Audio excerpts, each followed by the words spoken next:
Hi everyone, welcome to another weekly Forex forecast for the week ending May 1st, 2020. My name is Justin Bennett with Daily Price Action, and in today's forecast we're going to talk about the Euro USD, the Pound USD, the Dollar Yen, the Australian Dollar versus the US Dollar, as well as gold or XAU USD.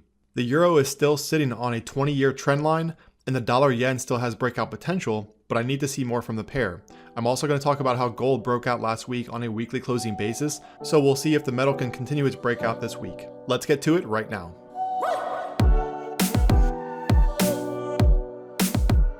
A quick disclaimer that today's video is for educational purposes only. All views are my opinion and are not intended as investment advice. Forex is a high reward, high risk business, and you should not trade with borrowed money or money you cannot afford to lose. See the description of this video for the full disclaimer. Before we get started, be sure to hit that subscribe button and also click the bell icon so you get notified every time I post these videos. Also check out the join button where you can become a member of this channel and receive 5 to 10 analysis videos from me every single week. I'll show you the key levels I'm watching and how I'm approaching that pair, so you'll get trade ideas from those videos, but you're also going to learn how I trade price action, and that's going to make you a better trader. So first up, I want to talk about the Euro USD, and I'm going to start with the monthly time frame because this is a level I've been talking about now for several weeks. As you can see, it extends from these 2000 lows, and if you use pre-Euro pricing, this level actually dates back to 1985. Now, a new addition to this chart that I shared with members last week is this level that started back here in the early 2000s. Now, it's not the cleanest pattern ever, but I could make a case for this being a head and shoulders of sorts. Now, the right shoulder, as you can see, we had actually several right shoulders over here. But if we use a measured objective for this pattern, it comes out to about 4,200 pips. And if I measure 4,200 pips lower from this breakout point, we get an objective that is right around the 80-cent mark. And as I've mentioned recently, these 2000 lows just above 80 cents are actually the Euro's all-time lows. And I don't think that's a coincidence. So this adds to my confidence that we could very well see the Euro USD trend lower toward that 80-cent mark over the next year. But as I mentioned last week, it's going to take a close below this trend line. And in my opinion, it's going to take a monthly close below it because a daily or weekly close isn't going to cut it when you're dealing with a 20-year trend line like this. So right now, I'm looking to see where April closes. If we close above this 107.50 area, it means that it's still intact as support. However, if we do start to close below 107.50 this month, that means that the breakdown would be confirmed, 107.50 would become resistance, and that 105 area, based on some of these recent lows, would be exposed. But as of right now, we're still just waiting for the breakout. There's also still a chance that we could see the Euro USD trend higher off of this level and retest wedge resistance. But I will say that given the way the pair is retesting this level and it's unable to get off of support, I do think that a breakdown is more likely. So if I move over to the daily time frame, you can see that this is the bottom of the multi-year wedge, which is right between 107 and 107.50. And you can see where Friday caught a bid from this area to close out the week. So that's not surprising because again, we're dealing with a 20-year trend line here. So it's going to take a lot of effort from sellers to confirm the breakdown. So as of right now, I still have a short position that I initiated at 109.80. I added to it a couple times, including this retest of new channel resistance. So we'll see where Monday opens and whether or not the pair can catch a bid again. But there is a case to be made that this area through 108.20 or so could serve as resistance. So notice how back here we had two highs, we had this low here, then we also had several lows through this area. So 108.20 or thereabouts could serve as resistance. And if it does, we could see the Euro USD rotate back into this 107 to 107.50 area, which is the bottom of that wedge. Now, if we do start to move higher and take out some of these recent highs, that would be a sign of strength. But for now, I'm just waiting to see where Monday opens to see if we are going to see a bid develop from 108.20 or if that area is going to attract sellers. So I remain short here, but I am waiting for a monthly close below the 107 to 107.50 area before I add to that short position. Next up, we have the pound versus the US dollar. And as you can see, the pair lost some steam last week and it also closed back below 124.40. So this is a level that served as resistance back here. It then served as support. So if we do see a retest of 124.40, I would expect sellers to try to defend that area. Now, 12200 is still support. However, there's a pattern that's developing here that I pointed out to members last week in the forums. And if I drill down to the 4-hour time frame, it becomes a little more obvious where we have a potential head and shoulders forming. So if I draw the neckline connecting these two lows, you can see that we do have what appears to be a left shoulder over here, the head, and a potential right shoulder forming. So whether or not we need to see a retest of 124.40 before the right shoulder fully forms is still up in the air. But one thing I do know is that we need to see a close below this neckline in order to confirm the pattern. So if we do, as I told members last week, we could see a move down here into the 118.30 area, which would be the measured objective for this pattern. Just keep in mind that the pound would still need to get through 122 and also 120. So that's what I'm keeping an eye on this week.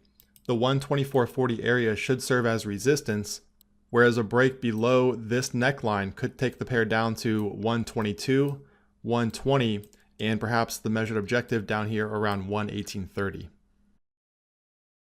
The dollar yen is a really interesting pair, and in my opinion, the pattern we have here rivals what we have on the Euro USD.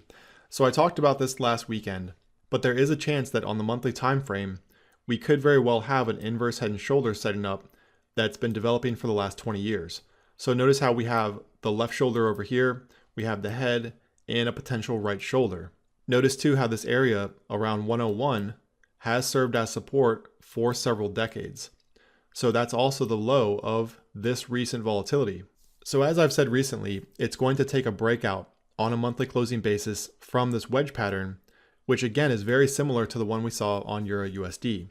So it's going to take a monthly close outside of this pattern in order to get some direction here. But if we do see the pair break above this area, we could very well see the dollar yen trend higher up toward 124. Now, 124 is the neckline of this inverse head and shoulders pattern. So it's going to take a close obviously above that area, but we're still far away from that point. So as of right now, I'm just waiting for a breakout of this consolidation. But there's no doubt that the pair is coiling for a big move over the coming weeks. Now, if I drill down to the 4-hour time frame, this is something else that I pointed out last week, where we have what could be an inverse head and shoulders that's much smaller than the one on the monthly time frame, but it's still significant. So if we see the dollar yen close above this short-term trend line, this is something I mentioned last week, and you can see how so far this area is serving as resistance. So as I mentioned last week, it's going to take a close above this area in order to get some direction here, but that could produce a move up into 109.30. Alternatively, if we see the pair challenge 106.90 and close below that level, that would signal weakness and could take us back to the 104 area.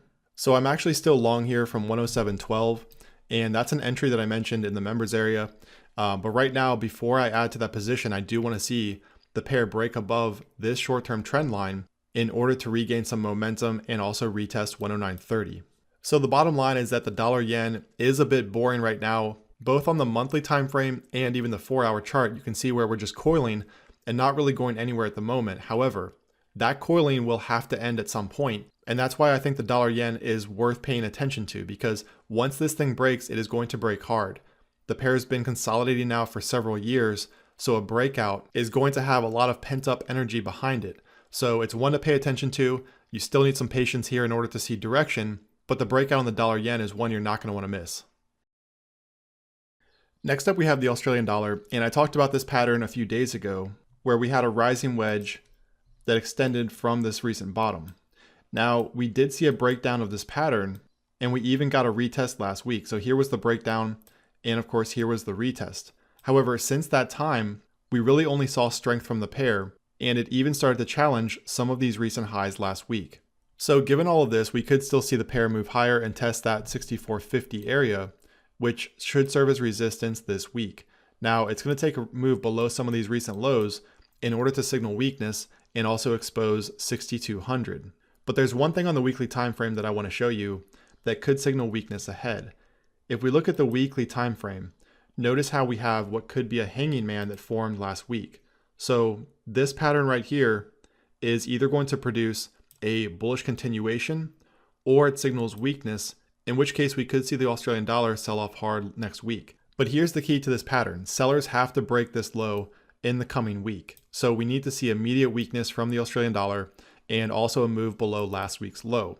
If we don't see that and the pair starts to take out some of these recent highs, all bets are off that this is a hanging man, and it could very well be a continuation pattern for a move higher. So the signal here, in my opinion, will be a move below last week's low or a move below the previous week's high. So looking at that on the 4-hour time frame, we're really talking about 64.50 along with last week's low. So 64.50 resistance and last week's low. If we see the pair move below this low in the coming week, that would signal weakness because it would confirm that last week was a hanging man. It would also expose 6,200 and perhaps the 60 handle, whereas a move above 64.50 would signal strength for the pair. So we had yet another buy signal on gold or XAU USD last week. I pointed this out to members, but this is the level I had on my chart last week. And you can see where gold tested that level as new support, and then it also formed a bullish pin bar. So I pointed this pin bar out to members in the forums last week, and we saw a retest almost spot on at the 50% mark of that pin bar, followed by a nice rally. I also pointed out last week how this could be an inverse head and shoulders. You don't often see them as continuation patterns, but it can happen. So if this is a continuation pattern, we could see gold testing this 1800 area in the coming days and weeks. Another thing I mentioned last week was the bearish pin bar that formed on the weekly time frame. However, if you saw that video, I said that even though we could see some weakness from gold, I didn't see this as a selling opportunity simply because this uptrend is still very much intact. And as you can see, gold didn't respect this bearish pin bar at all. Instead, it actually closed above a significant level on a weekly closing basis. So 1690 is the level that I referred to at the beginning of this video where I said that gold had broken out.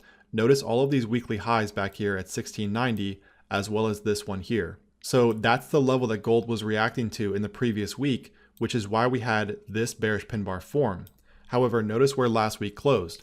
We got to close well above 1690, which means that any rotation lower this week should encounter buyers around that area. Now we still have resistance just above between 1740 and 1750. And in my opinion, gold needs to get above that level in order to expose 1800. So I know that this is a crowded trade, but I'm going to stay bullish gold as long as we're above 1690 on a weekly closing basis. Again, the pair needs to get above 1740/50 in order to expose 1800. If we do see this market close below 1690 on a weekly closing basis, that would signal weakness, expose 1640 and perhaps even 1550. So I know a lot of people are looking for a pullback here, but as of right now, I have to stay bullish XAU USD while it's above 1690 on a weekly closing basis. If you enjoyed this video, give it a thumbs up, leave your comment below, and be sure to subscribe to my channel. See you next time.